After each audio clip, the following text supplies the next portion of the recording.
Olá, Radical, discípulos de todas as nossas células, discipuladores, coordenadores, pastores. Estamos aí em mais um dia de jejum, mais uma lição, uma palavra compartilhada para o seu coração, para a sua edificação. E hoje eu quero falar de um tema muito importante, precioso para esses nossos dias, que falam sobre viver para o propósito. E é inevitável falar da igreja do Senhor Jesus quando se fala de propósito, porque a igreja é exatamente o lugar onde vamos ser estabelecidos como uma geração que quer responder a Deus e vamos funcionar.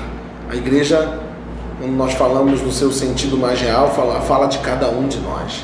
Nós somos o corpo de Cristo, todos juntos, por quem Jesus ofereceu o seu corpo para que hoje pudéssemos ser um. E eu quero falar sobre proteger esse corpo, sobre guardar a igreja do Senhor Jesus.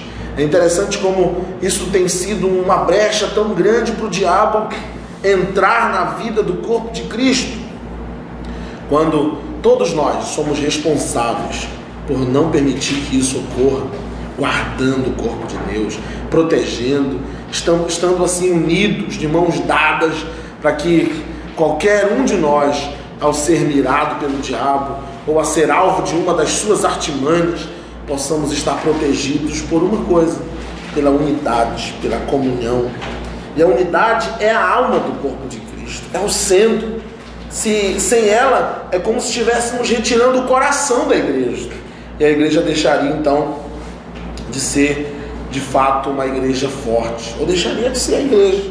É a unidade, é como olhar para a Trindade, para o Pai, para o Filho e o Espírito Santo. Quem vê o Espírito, quem vê o Pai, vê o Filho. Quem vê o Filho, vê o Pai. Quem ouve o Espírito Santo está ouvindo o próprio Deus, o próprio Pai. Essa unidade da Trindade serve para nós como referencial. É para nós um exemplo de que devemos cultivar esse estilo de vida, de comunidade, de unidade, de proteção. Isso protege a igreja. E esse é o nosso papel. Eu quero chamar você, jovem radical, discípulo de todos os lugares, de outras cidades, de outros estados, você aqui da nossa igreja, você de outra igreja que também tem cultivado essa visão dos radicais da última geração. Eu quero chamar a sua atenção, você que está nesse propósito de jejum, proteja a sua igreja. E aqui eu quero te dar algumas dicas para que você possa ser alguém que está ali na linha de combate, guardando a sua igreja a todo custo. Em primeiro lugar, pense só em concentrar-se naquilo que é comum entre nós e não em nossas diferenças. O próprio Deus criou ou nos criou como seres humanos com diferenças, com particularidades, mas não é a isso que devemos dar ênfase. Devemos enfatizar o que é comum a todos nós. E o que é comum a todos nós? Nós temos um só Espírito, um só Pai, somos do mesmo Deus, há um só batismo, um propósito para vivermos uma só fé, somos a igreja de Cristo. Isso é o que é comum entre nós, isso é a nossa força, isso fala do nosso chamado como igreja, e como igreja que somos e recebemos o chamado de Deus, morremos porque vimos a cruz, e aí resolvemos morrer para os nossos próprios interesses, para os nossos próprios ideais, para viver os sonhos de Deus. E quando você não entende essa verdade, você corre o risco, sabe de quê? De dar lugar ou de dar atenção para coisas, para pensamentos fúteis ou sem importância, como por exemplo, pontos fortes na sua personalidade, sabe? Talvez valores que você dá, preferências, interpretações, estilos, métodos, e é aí que geralmente nasce a divisão no corpo, por você valorizar esse tipo de coisa, que quando está diante da unidade é nada. Então eu quero que você dê valor para aquilo que nós temos em comum. Veja o que a igreja tem em comum. E as diferenças, elas devem ser respeitadas. Nós devemos amar as diferenças, não apenas tolerar, porque foi Deus que as criou, mas elas não são o nosso foco. Nosso foco é andarmos em unidade. E eu quero chamar a sua atenção para isso. Uma outra coisa que vai te fazer proteger o corpo é ser realista no que diz respeito às suas expectativas, porque talvez quando você comparar ou olhar e dizer, poxa, esse é o propósito de Deus, é esse o sonho de Deus, sermos unidos, sermos fortes, vivermos uma só fé, um só propósito, um só batismo, aí talvez você enxergue esse propósito, mas aí você olhe para a sua igreja e a realidade seja outra. E aí você talvez pense, eu vou então me tornar um crítico, alguém que vai ficar sempre falando de tantos defeitos que eu vejo na minha igreja. Ou não, eu prefiro me calar e me acomodar e ser alguém que vai se omitir e vai permitir que a igreja continue assim. Não, é exatamente o equilíbrio entre essas duas coisas que você deve buscar viver. Não ser um crítico sem proposta, mas ser alguém que vai ajudar como um agente, como um cooperador, como a Bíblia fala a nosso respeito. Paulo diz que nós somos cooperadores, e como um cooperador vai ser um agente de transformação, de mudança na sua igreja. Vai ser alguém posicionado, que não apenas confunde as suas expectativas, mas trabalha para que elas, se elas são santas e nobres, para que elas se tornem realidade no corpo de Cristo.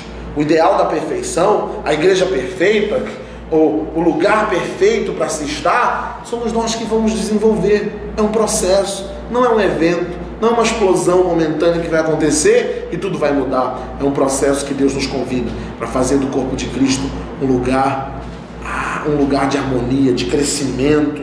E não fique pensando você que porque você talvez idealiza uma igreja perfeita e aquela igreja que você está não é, então a melhor escolha é sair da sua congregação ou do lugar onde você está ou da célula. Em hipótese alguma, essa não é a melhor escolha.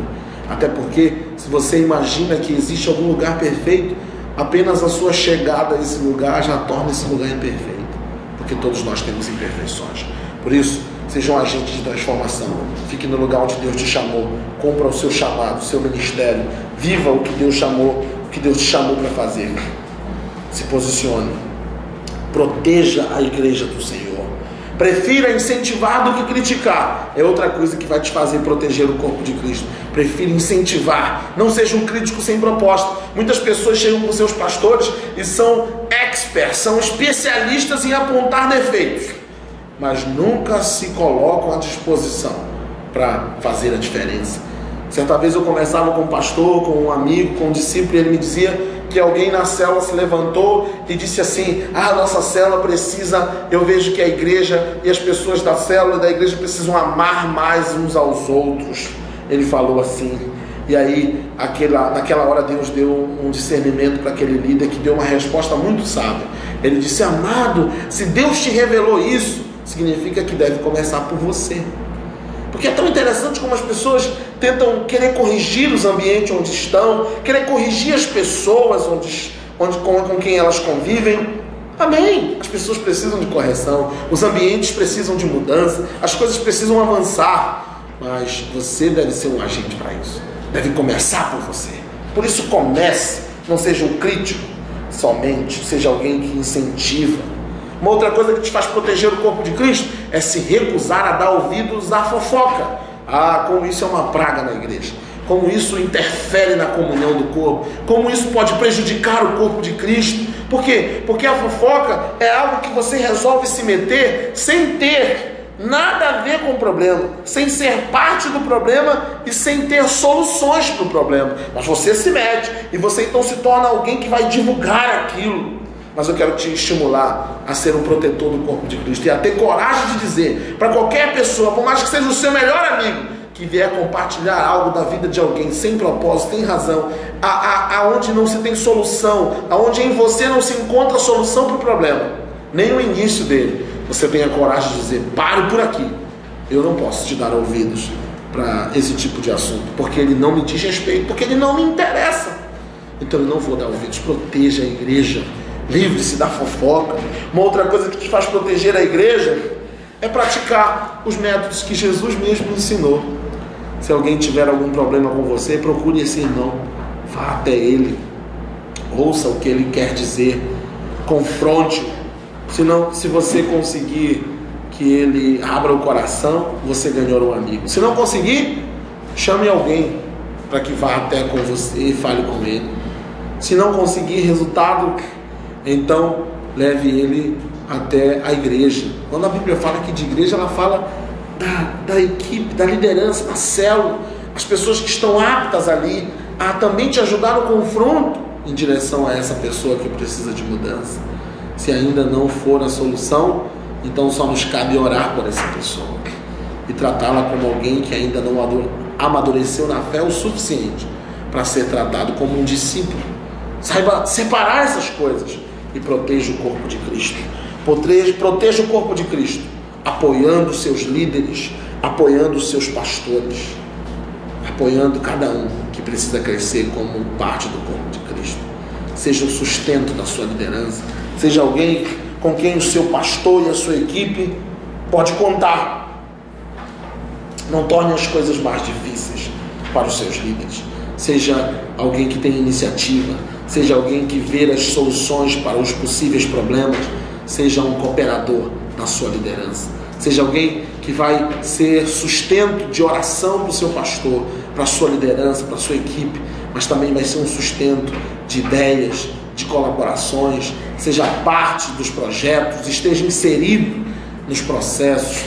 Viva a cada momento, viva cada desafio com a sua liderança, com a sua equipe. Não esteja de fora assistindo ou criticando, esteja dentro, inserido no processo. Eu quero te convidar nesse dia de jejum a orar por isso, por proteger o corpo, para ser um agente de proteção. Que Deus te abençoe e que nesse dia de jejum você possa estar orando a Deus, pedindo: Deus, me faz um discípulo que tem interesse em proteger o corpo de Cristo. Fique na paz.